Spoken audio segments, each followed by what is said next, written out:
Hello everyone, আসসালামু আলাইকুম। কেমন আছেন সবাই? আশা করি সবাই অনেক ভালো আছেন। আল্লাহর রহমতে আমিও ভালো আছি। তো আজকে চলে আসলাম, আম্মা হচ্ছে যে গরুর মাংস রান্না করবে বুটের ডাল দিয়ে। সচরাচর এগুলো অনেক ঝামেলা মনে করি আসলে রান্নার জন্য। তো বাসায় এগুলো রান্না করতে পারি না, একদম সময় নেই, কোনো মতে খাই আর কি, ছোটো ছোটো বাচ্চা এই জন্য। তো এইখানে দেখেন আম্মা ডালগুলোকে ভেজে নিয়ে ভিজিয়ে রেখেছে আর মাংসগুলো ধুয়ে রেখেছে। এখন আমি হচ্ছে যে এগুলো একটু বসিয়ে দিলাম। তো এখানে হচ্ছে যে আমি প্রথমে তেল, পেঁয়াজ আর যে মশলা আছে আদা রসুন বাটা এগুলো দিয়ে নিলাম। দিয়ে আমি এগুলোকে একটু ভালো করে পানি দিয়ে নেড়ে চেড়ে মশলাটা কষিয়ে নিচ্ছি।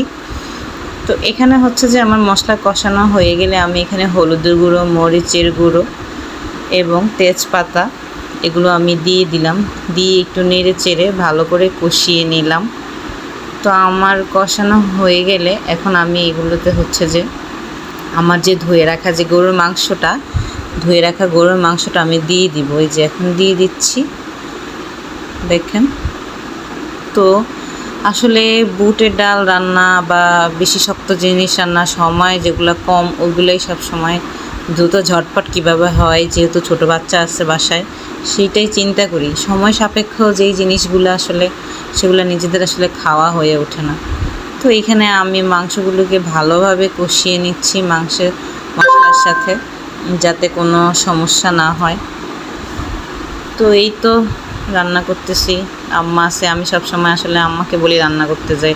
আম্মা রান্না করলে অল্প মশলা অল্প তেল দিয়ে রান্না করলে রান্নাটা খুব মজা হয়, কিন্তু মনে হয় যেন আমরা যতই তেল মশলা বেশি দিয়ে রান্না করি না কেন এত মজা হয় না খেতে। তো এখানে আমার মাংসগুলি মোটামুটি মানে কষতেছে আর কি, দেখেন, মানে মশলা দিয়ে আমি কষিয়ে নিচ্ছি।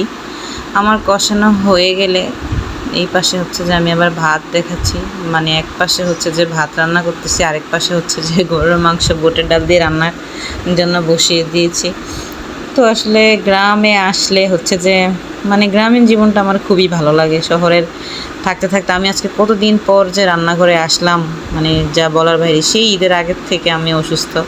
তো এইখানে হচ্ছে যে আমার মাংসগুলি আসলে কষানো হয়ে গেছে। দেন এখন আমি যে বুটের ডালগুলো ভিজিয়ে রেখেছিলাম সেটাই এখন দিয়ে দিলাম। দিয়ে আমি এগুলোকে একটু নাড়াচাড়া করে নিচ্ছি ভালো করে, যাতে মিক্স হয়ে যায়।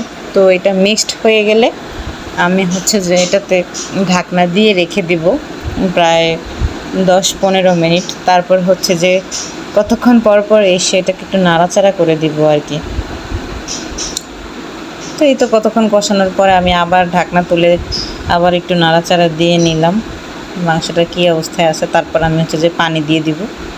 এই তো ওই পানি দেওয়ার পরে এখন হচ্ছে যে মাংসটা আমার প্রায় কষানো হওয়ার পর আমি মানে কাঁচামরিচ দিয়ে দিলাম পানি দেওয়ার পরে যখন। দেন এই যে আমার মাংসটা হয়ে গেছে। এখন আমি হচ্ছে যে মানে হওয়ার আগে, উঠানোর আগে নিজে একটু খাওয়ার জন্য ট্রাই করতেছি বাটিতে নিয়ে। তো এই যে ঘনত্বটা ঠিক এরকম রাখছি, কারণ বেশি ঘনত্ব মানে চুলা বন্ধ করলে ডালটা আরও বেশি ঘন হয়ে যাবে। তো এই কারণে হচ্ছে যে এইভাবে মানে চুলাটা এখন বন্ধ করে দিব আর কি। তো এর আগেই আমি একটু খেয়ে নিচ্ছি আর কি।